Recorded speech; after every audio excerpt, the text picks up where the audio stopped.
Hello दोस्तों, आप सभी लोगों का मैं अपने यूट्यूब चैनल पर स्वागत करता हूं। दोस्तों, आज से हम एक नई सीरीज़ शुरू कर रहे हैं। तो सीरीज जो है वो एसएससी सीएचएसएल 2019 में जो भी इंग्लिश के पेपर हुए थे हमारे, मतलब जो भी सीएचएसएल का एग्ज़ाम हुआ था तो उसमें जो इंग्लिश के क्वेश्चंस आए थे, तो मैंने सोचा कि उनके एक हर दिन एक एक शिफ्ट का हम लोग सॉल्यूशन देखेंगे कि किस तरह क्वेश्चंस आपके पूछे गए थे। तो अभी आपके जब अप्रैल में सीएचएसएल के एग्ज़ाम स्टार्ट होंगे तो आप लोगों को काफ़ी फ़ायदा होगा। ठीक है। तो हम लोग पहले 12 अक्टूबर 2020 को जो पहली शिफ्ट हुई थी उसमें जो भी इंग्लिश के क्वेश्चंस आए थे उन सबका सॉल्यूशन देखेंगे कि किस सब तो और किस सब्जेक्ट किस क्वेश्चन में क्या ऑप्शन आएगा। और साथ ही हम लोग ये भी देखेंगे कि और भी जैसे वोकैब का कोई ऑप्शन हुआ तो हम उसके अंदर जितनी भी वोकैब्स होंगे उनको भी समझेंगे। ठीक है दोस्तों, देखिए पहला जो क्वेश्चन है वो आपसे ये पूछा जा रहा है कि select the wrongly spelled word. इन सब वो सभी वर्ड्स में से आपका कौन सा वर्ड है जो रॉन्गली स्पेल्ड है। तो इस चीज़ का आपको ये आपसे पूछा गया है। तो अब इसमें देखिए ज़रा कि जो आपका पहला ऑप्शन है वो है ऑफली, AWFULLY। तो इसका मतलब होता है कि जो भी भयानक या बुरा जो भी चीज़ होती है उससे रिलेटेड होता है। अनडुअली, ये भी आपका सही है, इसके अंदर कोई गलती नहीं है। FAITHFULY, faithfully. तो दोस्तों आप लोगों को पता है फेथफुली की जो स्पेलिंग होती है FAITHFULLY होती है। तो यहाँ पे ये ऑप्शन आपका करेक्ट है। तो इसके अंदर आपका थर्ड ऑप्शन आंसर आएगा। ठीक है, चलिए आगे चलते हैं। इसके बाद अनरूली, ये भी सही स्पेलिंग है आपकी, इसमें कोई मिस्टेक नहीं है।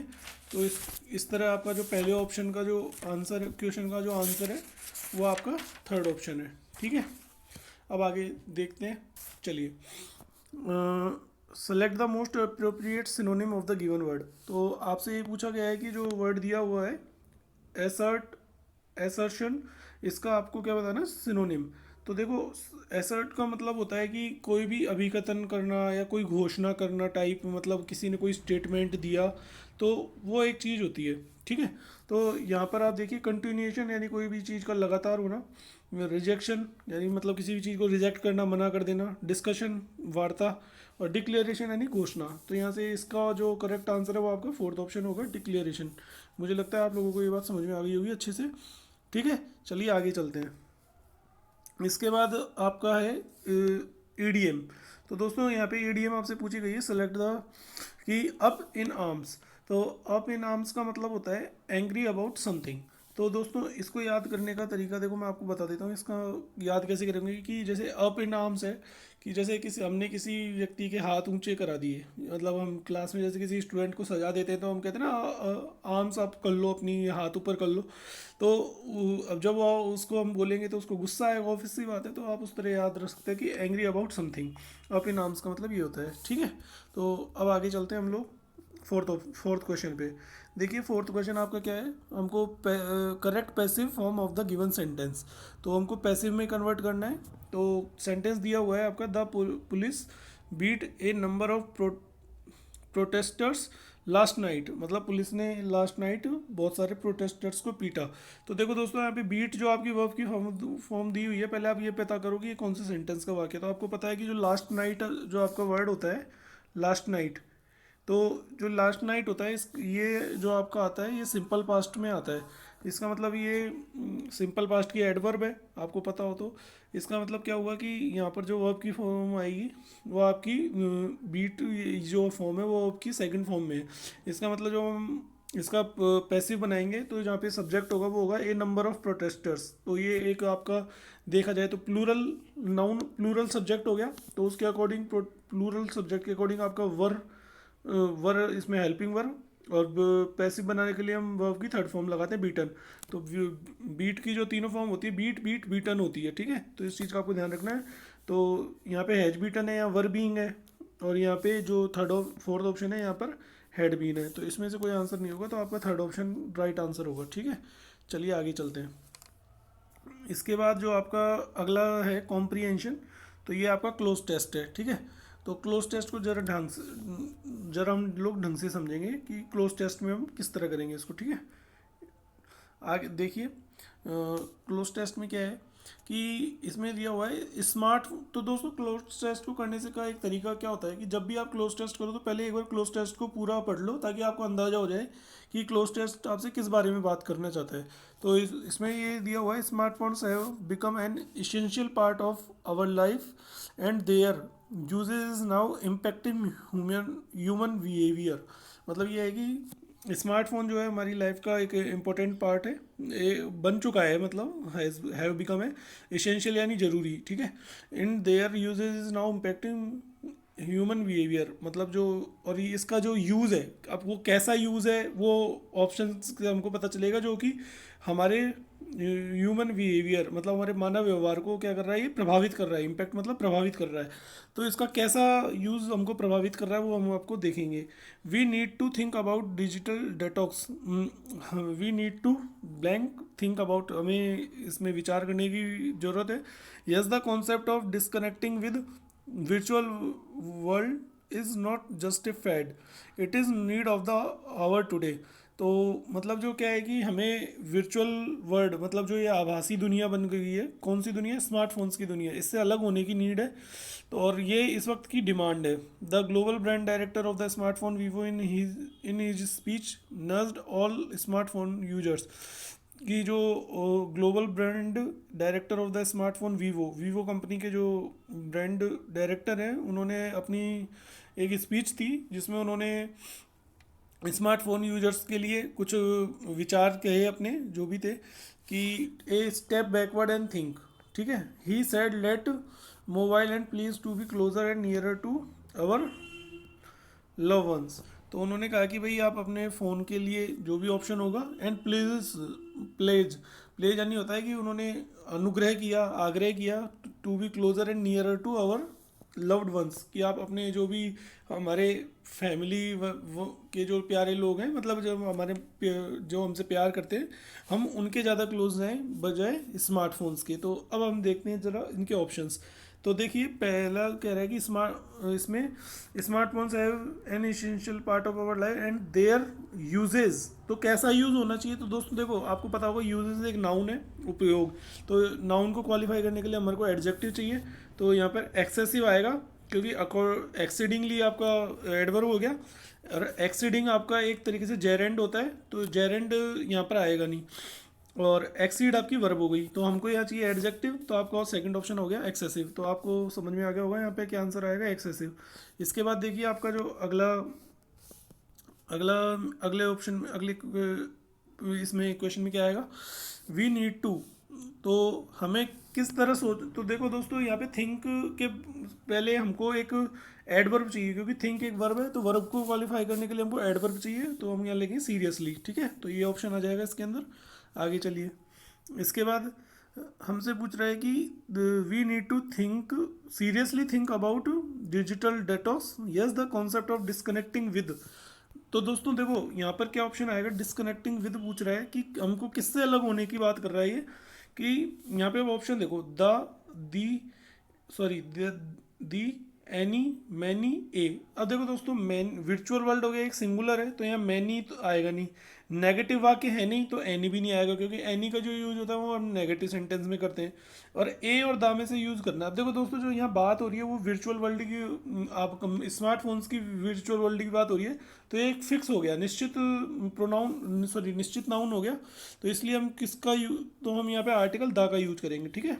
तो ये बात आपको समझ में आ गई होगी। तो इसके बाद चलिए आगे, the virtual world is not just a fad, it is the need of our today। The global brand director of the smartphone Vivo in his speech nudged all smartphone users। तो यहाँ पर यूजर्स को, अब देखो दोस्तों ये एक वाक sentence है, और इसके आगे एक फ्रेज और दे रखी है, ए स्टेप बैकवर्ड एंड थिंक। तो देखो दोस्तों एक सेंटेंस और फ्रेज को यदि हमें जोड़ना है, तो हम सीधा वर्ब से नहीं जोड़ सकते, हम ऐसे एडजेक्टिव से भी नहीं जोड़ सकते, क्योंकि जो टेकन है ये आपका पास्ट पार्टिसिपल है, तो उससे भी हम नहीं जोड़ सकते। तो यहाँ पर हम लेंगे टू टेक। तो टू टेक से यदि हम जोड़ेंगे तो यहाँ पर हो जाएगा। तो इसका क्या है कि अब ये रीडिंग, जब आप रीडिंग करेंगे किसी भी पैराग्राफ की, तो आपको रीडिंग स्किल से पता चलेगा कि यहाँ पर क्या आना चाहिए। The global brand director of the smartphone Vivo in his speech nudge all smartphone users to take a step backward and think. ठीक है, तो अब आगे चलते हैं। He said let's move our mobile phone. अब देखो ये कह रहे हैं कि भाई हम हमारे जो नियरर हैं, जो हमारे फैमिली मेम्बर्स हैं, उनके क्लोज कब जाएंगे, जब हम अपना फ़ोन स्विच ऑफ कर लेंगे या फिर जब हम उनसे दूर हो जाएंगे। तो इसमें जो आंसर होगा आपका वो होगा स्विच ऑफ। ठीक है, तो ये आपको समझ में आ गया होगा कि यहाँ पर आंसर स्विच ऑफ आएगा। ठीक है, तो इस बार अब आगे चलते हैं। आगे देखिए दोस्तों, आगे पूछ रहा है कि select the most appropriate synonym of the given word. तो देखो दोस्तों, आपका वर्ड है गाइल। जो गाइल का मतलब क्या होता है कि कोई भी धूर्त व्यक्ति, चालाक, जो धोखा देता है, छलता है दूसरों को। तो ये बात आपको पता होनी चाहिए। ठीक है, तो यहाँ पर जो आपका आएगा आंसर वो होगा डेसिट। तो डेसिट का मतलब होता है मूर्ख। ठीक है, एक सेकंड दोस्तों। तो दोस्तों, आपसे पूछा गया है select the most appropriate synonym of the given word. तो देखो दोस्तों, मैंने आपको बताया था गाइल का मतलब जो होता है वो होता है चालाक होना। तो इसका आंसर होगा डेसिट। डेसिट का मतलब होता है छलना या फिर किसी भी चीज़ को, व्यक्ति को धोखा देना। देखिए यहाँ पे इंस्टीट्यूशन, इसका मतलब ये होता है सहज बोध होना। ठीक है, तो यहाँ पे इसका आंसर ये नहीं है, लेकिन इसका मतलब क्या होता है इंट्यूशन का मतलब, मैं आपको बता देता हूँ, सहज बोध। ठीक है, तो ये आप ध्यान रखना। इसके बाद सरफीट का मतलब क्या होता है कि किसी भी चीज़ की अधिकता होना। क्या? किसी भी चीज़ की अधिकता। ठीक है, तो ये चीज़ आपको ध्यान रखनी है। इसके बाद सिंसियरिटी तो आप सब जानते हैं, ईमानदारी। तो ये आपको समझ में आ गया होगा। गाइल का मतलब क्या होता है डेसिट, सिनोनिम। आगे चलते हैं। इसके बाद दोस्तों देखो, आगे पैराजम्बल दे रखा है, हमको इसको करेक्ट ऑर्डर में जमाना है। तो दोस्तों पैराजम्बल जमाने का तरीका क्या होता है, पहले आपको सेंटेंस की स्टार्टिंग ढूंढनी की, सेंटेंस का पहला वाक्य क्या होगा। तो देखिए हम पढ़ना शुरू करते हैं। देखो जैसे आपको ऐसा नहीं कि पूरा सेंटेंस पढ़ना है, आप केवल ये देखो कि केवल सब्जेक्ट को देख लो कि आपको सब्जेक्ट से पता लग जाना चाहिए कि इस सेंटेंस की स्टार्टिंग कहाँ से होगी। देखो जैसे बोल रहा है दिस टेस्ट इज कंडक्टेड, तो अब आपको समझ में आ गया कि यहाँ पे कोई टेस्ट की बात हो रही है। टेस्ट से रिलेटेड हमको सेंटेंस देखना है जिसका लास्ट ऑब्जेक्ट कोई टेस्ट हो, मतलब वाक्य का जो लास्ट का हिस्सा हो वो टेस्ट के बारे में बता रहा हूँ, तभी तो ये दिस टेस्ट अगले सेंटेंस में सब्जेक्ट का काम करेगा।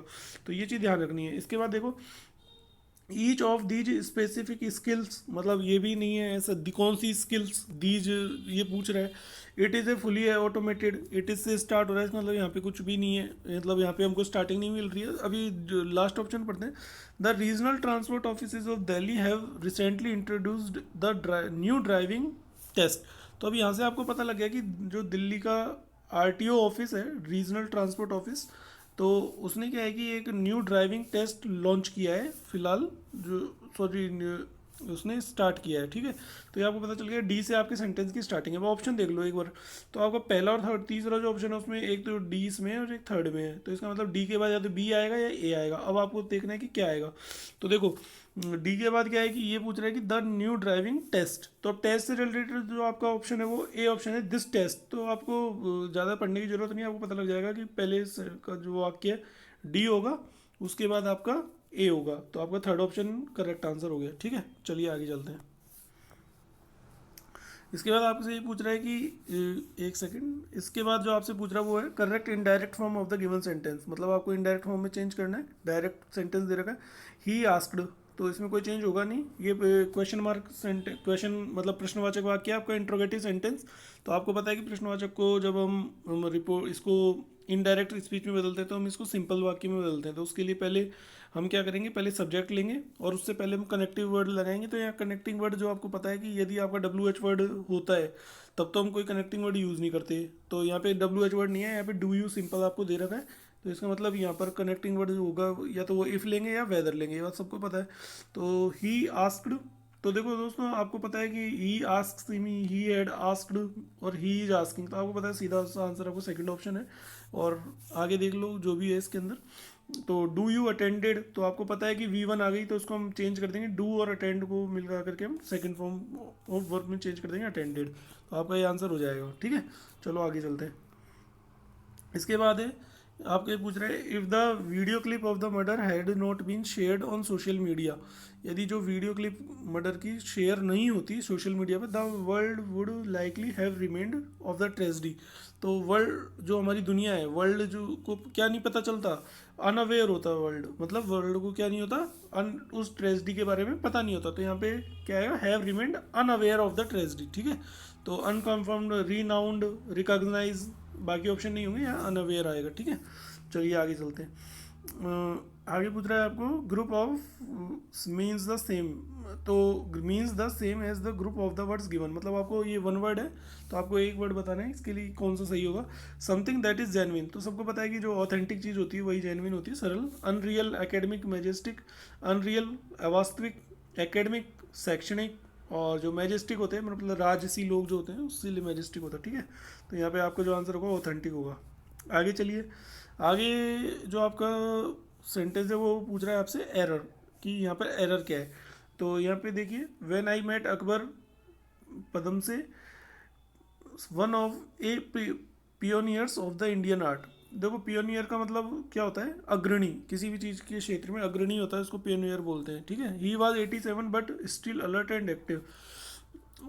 तो इसमें क्या है कि देखो आपको पता है वन ऑफ के बाद ए नहीं होता, वन ऑफ द होता है, ठीक है। तो आपको इस चीज़ का ध्यान रखना है, वन ऑफ द, ठीक है। तो इस चीज़ का ध्यान रखना। तो यहाँ पे जो आपका आंसर होगा थर्ड ऑप्शन होगा, यहाँ पे एक की जगह क्या आएगा, द, तो यहाँ पे ये एरर है। इसके बाद देखिए आपका अगला, ये बोल रहा है most appropriate antonym of the given word. Demolish यानी होता है विध्वंस करना या ध्वस्त करना किसी भी चीज़ को। तो ऑब्वियसली बात है कि यदि हम किसी चीज़ को ध्वस्त करेंगे तो उसका ऑपोजिट क्या होगा, कंस्ट्रक्ट करना या किसी चीज़ को बनाना। तो आपका सेकंड ऑप्शन सही होगा। ऑब्स्ट्रक्ट यानी बाधा डालना, चेरिश खुश होना, अबॉलिश उन्मूलन करना, ठीक है। तो इनमें से कोई होगा नहीं।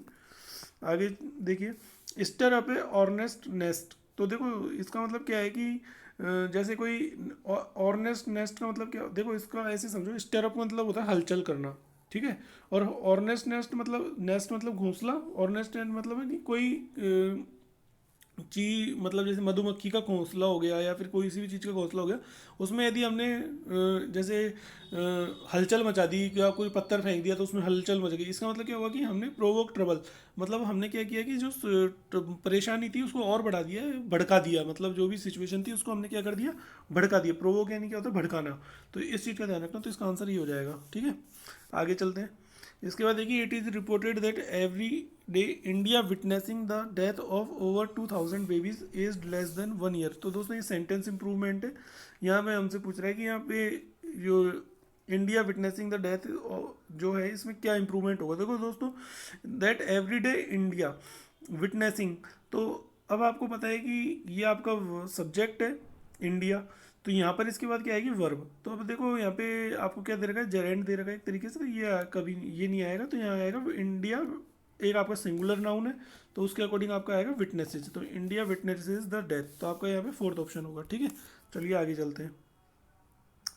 आगे देखिए, एरर पूछ रहा है हमसे सेंटेंस के अंदर कि इसमें क्या एरर है। Your skill lie in cheering up people who are stressed out, wound up और जनरली जस्ट अनॉयड। तो देखिए दोस्तों, आपको पता है कि इसमें एरर क्या होगी, योर स्किल लाई। तो दोस्तों दोस्तों योर स्किल जो आपका ये वाला पार्ट है, योर स्किल वाला, तो एक सेकंड में थोड़ा इसको बड़ा कर लेता हूँ ताकि आपको अच्छे से समझ में आ जाए। तो यहाँ पर क्या है कि जो योर स्किल लाई वाला पार्ट है ना, ये वाला पार्ट, तो यहाँ पे क्या है, आपको पता है योर स्किल आपका सिंगुलर सब्जेक्ट है, तो यहाँ पे लाइज होगा, लाई की जगह, तो आपका फर्स्ट ऑप्शन में एरर है, ठीक है। तो आपको ये बात ध्यान रखनी है। आगे चलते हैं। अब आगे बोल रहा है सर्विलियंस। देखो दोस्तों, ये पूछ क्या रहा है आपसे, एंटोनिम।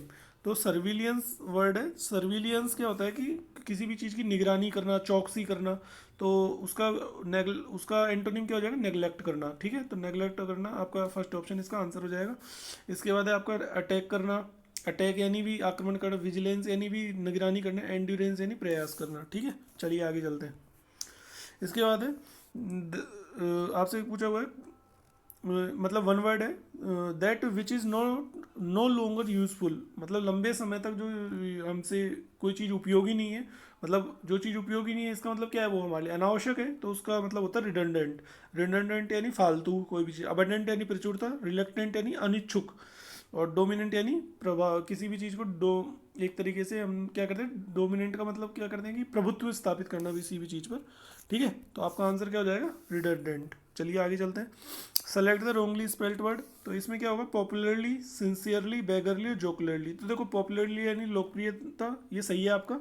बेगरली यानी जो बैग करते हैं, भीख मांगते हैं, तो उससे रिलेटेड है। जोकुलरली यानी मजाक करना। और दोस्तों यहाँ पे देखो सिंसियरली की स्पेलिंग क्या होती है, ध्यान रखना। सिंसियरली की स्पेलिंग होती है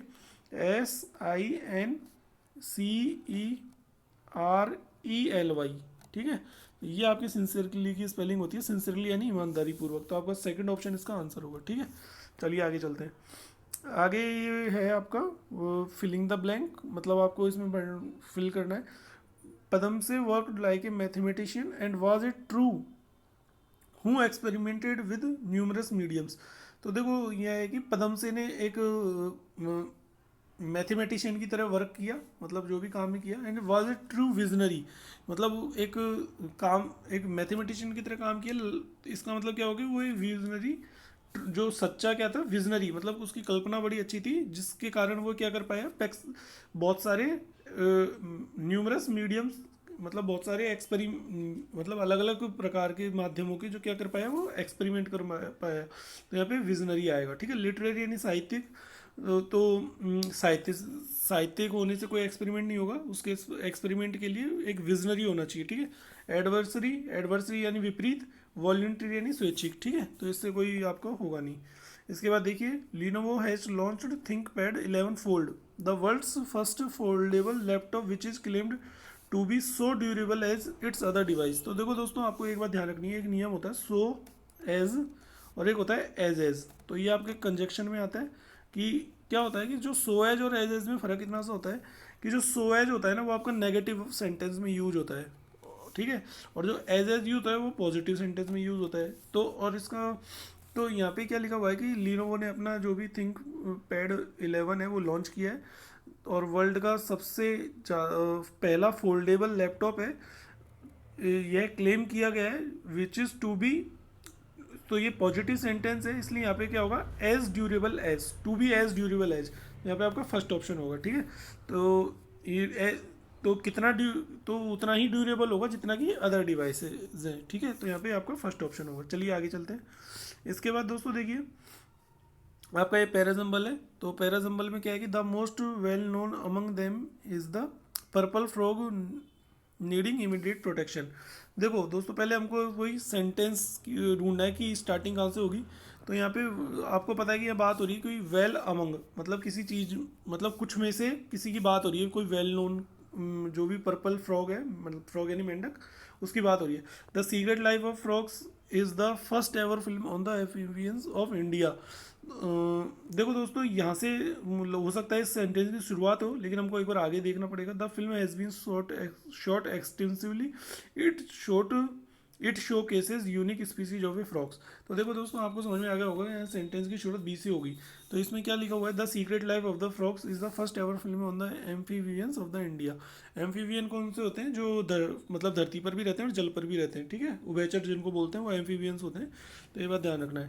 तो the secret life of frogs, तो ये जो सीक्रेट लाइफ ऑफ फ्रॉक्स है, ये एक फर्स्ट एम्फीबियंस ऑफ इंडिया, एक हमारे जो भारत की एम जो उभयचर प्राणी होते हैं उनकी एक फर्स्ट मूवी थी। और इसके बाद इधर का the film has been shot. तो जो इसके बाद बी के बाद आपको समझ में आएगा ऑप्शन कौन कौन से हैं, यहाँ पे सेकंड और थर्ड ऑप्शन है। तो बी के बाद सी है, तो ये आपको पता चल गया, the film has been shot extensively in the Western Ghat. अब हमको देखना है या तो डी आएगा या ए आएगा। तो कैसे पता चलेगा, जैसे the most well known among, तो अब किसी के बीच में से कोई फ्रॉग की बात हो रही है, तो अब इसका मतलब क्या होगा कि वहाँ पे बहुत सारे फ्रॉग होंगे। तो पहले हमको ये देखना पड़ेगा कि वो कहाँ चीज़ दे रखी है जिसमें से उसको निकाला गया है। तो it showcase unique species of frog which are literally critically endangered, जो कि कुछ उसके अंदर ऐसी क्रिटिकली मेंढक की प्रजातियां पाई गई है जो कि इंडेंजर्ड है, मतलब क्या बोलते हैं जिसे, लुप्त, मतलब विलुप्त होने की उस कंडीशन में है। ठीक है, तो यहाँ पे आपको पता चल गया यहाँ के बी, सी, फिर डी और लास्ट में आ जाएगा आपका ए। तो क्योंकि उनमें से एक the most well known among is the purple frog needing immediate protection, कि कुछ प्रजातियां हैं उनमें से जो पर्पल फ्रॉग है उसको तो प्रोटेक्शन की ज़रूरत है। ठीक है दोस्तों, तो ये बात आपको समझ में आ गई होगी। तो मुझे लगता है कि ये सारा डिस्कशन हमारा कंप्लीट हो चुका है और इस क्वेश्चन का आंसर मैंने आपको बता दिया है। तो इसमें जो आपका आंसर है पहले बी, सी, फिर डी और ए, सेकंड ऑप्शन है, ठीक है। तो इस चीज़ का ध्यान रखना है। तो मुझे लगता है ये सारा आपको समझ में आ गया होगा जो भी मैंने डिस्कशन किया, तो इससे आपको बहुत बेनिफिट होगा। और आप चाहें तो इसको पीडीएफ को मैं आपको टेलीग्राम लिंक बता दूंगा। और टेलीग्राम चैनल है दोस्तों अपना एग्ज़ाम रिवॉल्यूशन, आप एक बार देख लेना। तो वहाँ पर एक बार हम लोग आप ज्वाइन कर लेना, तो वहाँ पर आपको इसकी पीडीएफ मिल जाएगी। आप इसको सॉल्व कर सकते हो, क्योंकि दोस्तों देखो आपको ऐसा कंटेंट और इस तरह सॉल्व आपको यूट्यूब पर बहुत कम जगह मिलेगा। तो अब आपके पास सारी पीडीएफ इकट्ठी हो जाएगी तो आप आराम से पढ़ सकते हैं। ठीक है दोस्तों, बाय बाय, टेक केयर।